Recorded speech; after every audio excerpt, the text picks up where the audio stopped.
So now in my picture, you see a sage.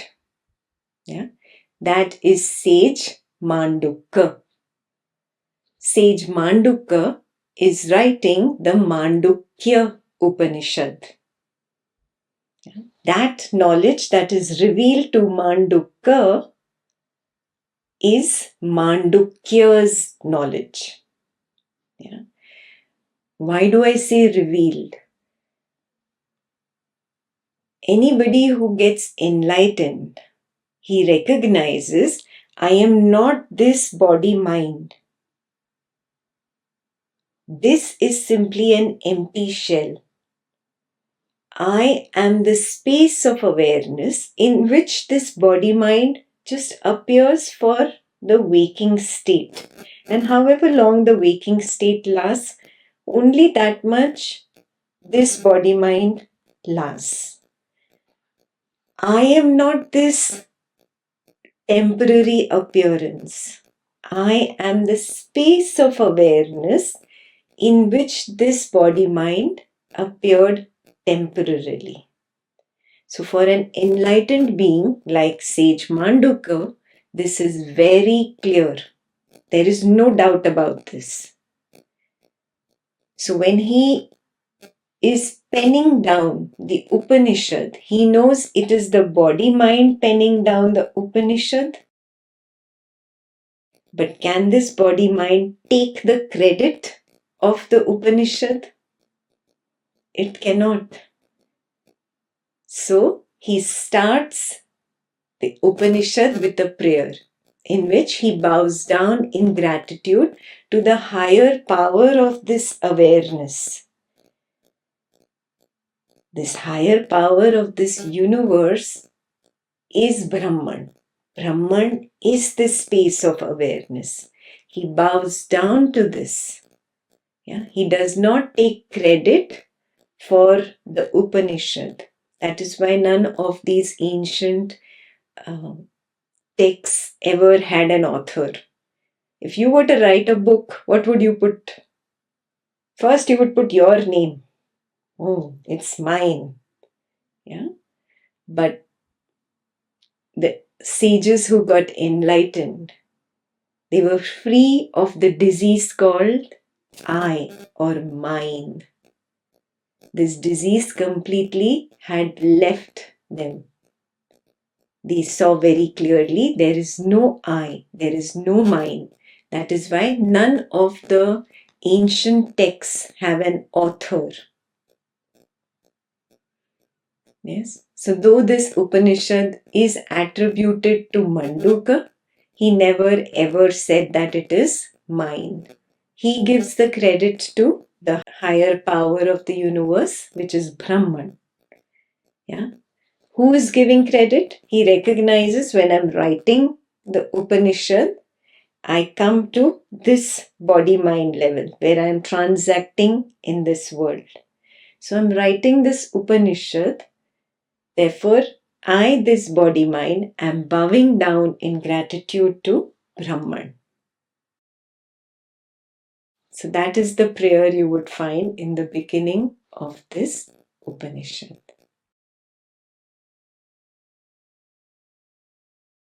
All of us also did the self-exploration meditation called Om. Could you all recognize the sound of the silence, the sound of the creation? Yes. Some of us could not. That's fine. That's fine. The mind sometimes is too busy. Yeah? We are so lost, so consumed by the mind that it's very difficult for us to go beyond. And don't worry, we all can get there. You all will get there slowly through your journey from Advaita level 1 to 2 to 3. Yes? So please do not be disheartened. That was told to you to practice a little before the session because in Shloka number 1, he talks about it. So now even to understand Shloka number 1, I need to give you a little background. Yeah. So In Sanskrit, this sound of creation or the sound of silence is called Anhad Nad. Now, the practice of Anhad Nad is done by many yogis. What do? They use this sound to silence the mind. Yes, but that is only a temporary relaxation tool. It's of no use if you do not begin the journey of self-inquiry after that. So, Nada Yoga is actually used as a tool to dive into Jnana Yoga. What is Nada? Nada is that frequency, the sound. Nada Yoga is used to dive deeper into Gyan Yoga. What is Gyan? Gyan is the wisdom that comes from within. Not the wisdom that I get from outside, not from a teacher, not from a book, not from a scripture, but that which comes from within is Gyan Yoga. Very clear? Where is Anhad Nad used? Yes. The practice that yogis do is called Nada Yoga. Yeah. But here we will use Nada Yoga to go beyond. Yes. We will use Nada Yoga to dive deeper into self-inquiry, into Jnana Yoga. Now, this is not just in the scriptures. Let me tell you that even science today is backing this up. It is very interesting. You can Google this later after the session. But if you Google resonance theory of consciousness, you will find it very similar, that science is coming very close to what Mandukya said almost 3,000 years ago. Yeah, but science is coming to it now in the 21st century. So what does resonance theory of consciousness say?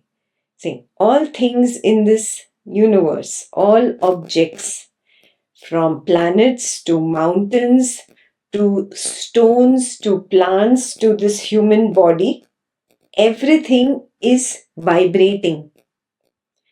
Every single object is constantly in motion. Yeah, even insects, birds, animals, humans, planets, all objects, everything, all non-living objects also.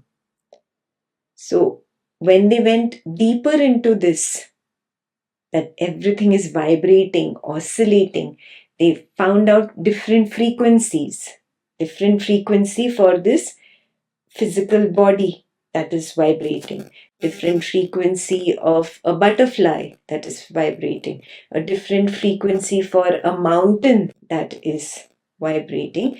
There are different frequencies at which the planets vibrate. Yeah, vibrate or move or oscillate, whatever the words are. Now, something very interesting happens when different vibrating things come together. They sync up. And this phenomena has astonished the scientists. They wonder how can suddenly the frequency of two different objects vibrating at two different frequencies suddenly sync up and they vibrate together. Yeah, when they vibrate together or when they sync up, this is called resonance. So it is resonance theory. And they did a lot of research. You can read up later on this. They did research on insects, fireflies. They did research on them. They start flashing in sync suddenly. They did research on planets. The moon's rotation is exactly synced with its orbit around the earth such that we always see the same face of the moon. Have you ever wondered? Earth is rotating around its axis. Moon is rotating. How come we see the same face of the moon always? Why don't we see another face of the moon if we are also rotating and the moon is also rotating? That's because the rotation is synced. Yeah, so like this, many experiments have been conducted. There are gamma, beta, alpha, delta waves, electrical impulses in your brain. When they sync up, you come into a very meditative state.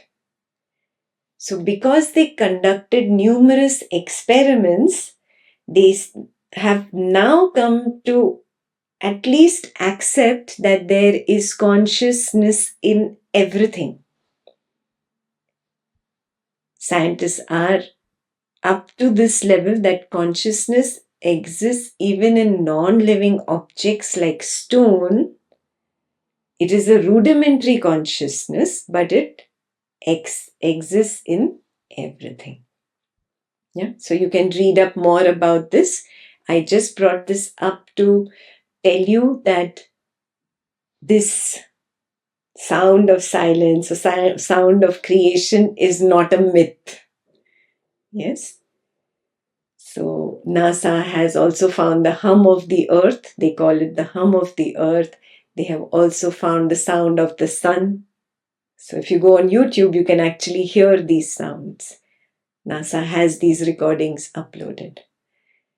So it's not a myth, it's not a lie, and it's not a disease. Some of you said it was a disease. It's not even that it is actually outside in. Yeah, if you have done a little bit of Advaita level 1, you will know it is inside out. And if you're a beginner of Advaita, you might not understand the meaning of inside out right now. But if you start doing the Advaita level videos in sequence, sincerely making notes, doing the homework, taking the examinations, doing the self-inquiry meditations, you will get it. What it means to be inside out, not outside in. Yeah. So enough of science as a background. This just brings out a point that which Mandukya has given us almost 3,000 years ago, today science is coming very close to it. Yeah. This hum, this sound of creation has been given the name Om. Does it mean that it's exactly like the sound Om? No. Om is simply a name. Like, I have a bottle. This bottle is made of glass. Yeah. Its name is bottle. Its shape is bottle. But its reality is glass. Do you understand the difference? Yes. Its function is bottle. Yeah. Because of this shape, it has the ability to hold water. That is its function. And because of its function and its form, which gives it the ability to hold water, it has a name called bottle. Yes. Its reality is only glass. This is a bowl. Yeah. In this bowl, I can put some things and store. Maybe I can store my almonds in this. The word bowl is only a name. The word bowl refers to the shape of a bowl which enables the function to hold something in it. What is its reality? Its reality is glass. Do you understand where I'm going with this? The reality of both these objects is glass. The reality of this is not bottle, of this is not bowl. If you say, no, I argue with you, this is a bowl. I'll say, okay, I'll take the glass away. You keep your bowl. Is it possible? No. It has no point then. Its reality is glass. It's glass through and through. Similarly, the reality is this sound of creation. This sound of creation is equivalent to that space of awareness that we did in the Brahman meditation. I am that space of awareness in which the dream state appears. And I am the space of awareness in which the waking state appears. The waking state plays for a while. It disappears back into the same space of awareness in which the dream state comes up. The dream state plays for a while and it disappears back into a seed form in the deep sleep state. The space of awareness remains the same. Yes, and this is very experiential if you do the full journey from Advaita level 1 all the way to 3. So now Om is simply a Sanskrit word chosen by the Hindus for the sound of creation. Amin is a word chosen by the Muslims for the same sound of silence. Yeah. Amen is a nama, a name selected by Christians for the same sound of silence.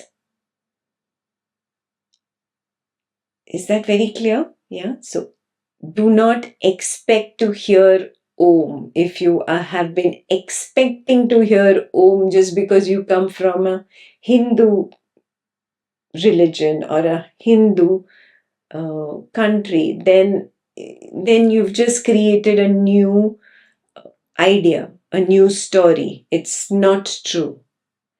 These are simply names that have been given by the different religions. Everybody hears the same sound. It's not even here. Everybody recognizes the same frequency, which is the sound of silence or the sound of creation.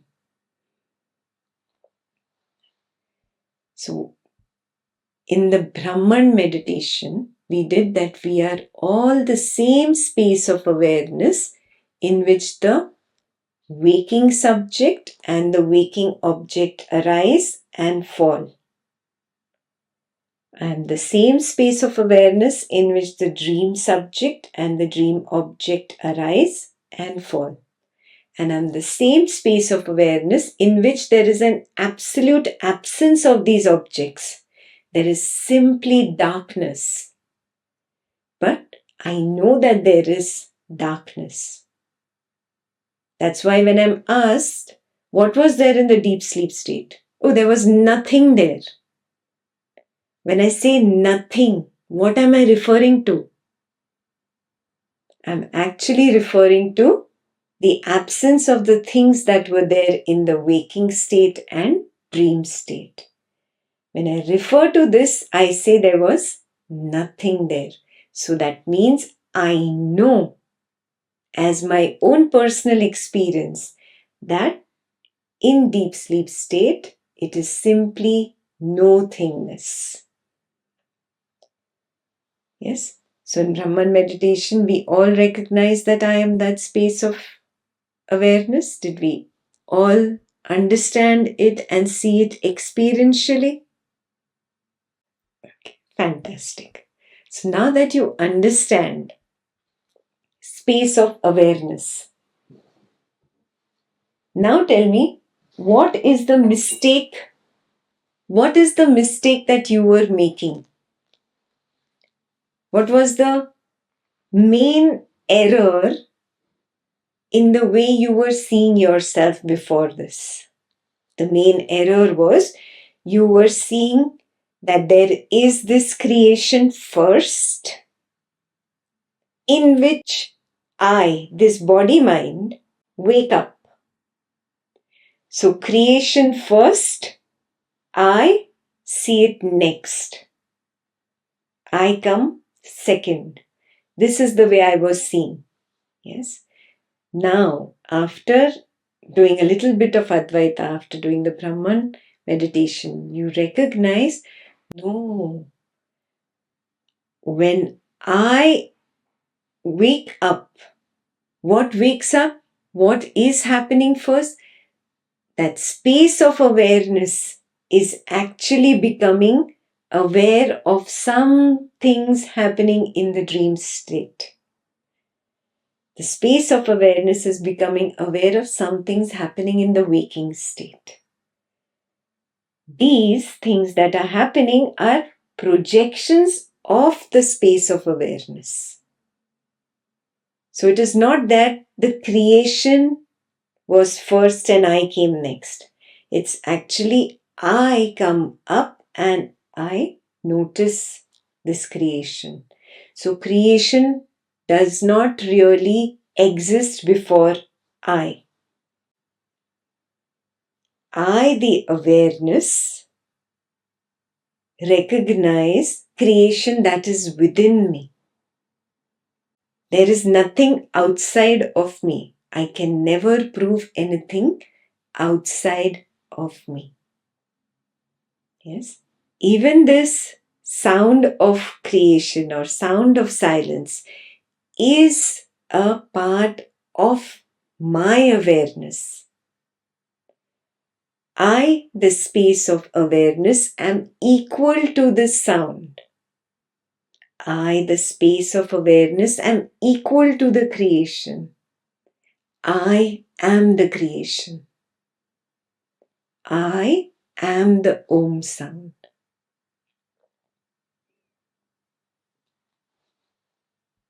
Yes. So this is what Mandukya is going to explain to us in the first shloka. So before we begin the first shloka, important pointers. Om is called a sound, but it is not a sound. Yeah, it is called sound of silence, sound of creation, because people do not know how to translate nad. Yeah, that's how they translate. But those who know Sanskrit will know it is not sound. You can call it frequency in English, or you can call it a vibration. Yeah, but for lack of a better translation, the sound word is used. Number two, it is not outside in. It is not that you are hearing the sound of creation, the creation which is outside.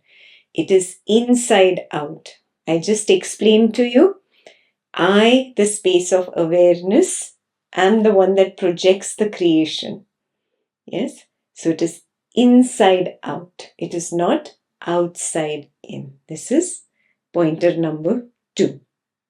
Pointer number 3, some of us have a very noisy mind and are not able to hear it. I call those people suffering from the noisy mind syndrome. It simply means you're very bahirmukhi. You're very attracted to the samsara and you're very caught up in the world and thoughts of the world. Because you have a strong belief that there is an outside and my pleasure lies outside. So you are very bahirmukhi. The entire journey from Advaita level 1, which is Srishti Drishtivada, to Drishti Srishtivada, which is Advaita level 2, changes this idea that there is a creation outside and my joy lies outside, to creation is within. You then start looking within. From Bahirmukhi, you learn to become Antarmukhi. And when you become Antarmukhi, the noise reduces in the mind automatically. And then you can come to Ajatavada understanding that there is no creation. The creation was never born. But this happens in stages. Yes, and it totally depends on your sincerity level. So I would, number one, say do not be discouraged. If you cannot hear it, it is okay. You can get there with some time and some work on your tendency, on your Bahirmukhi tendency to become more Antarmukhi. Yes. So if these points are very clear, not a sound, it is a frequency, it is not outside in, it is inside out. It's a natural resonance that is found in nature in many things, and when these things come into sync, yeah, that is the natural sync of the sound of creation, and it is inside, it is not outside. It is recognized at all times. Yeah, there are no times when it cannot be recognized. Yeah, and also, why is it called Om? Why not apple? Why not table? Why not butterfly? Why not Ekta? Why Om?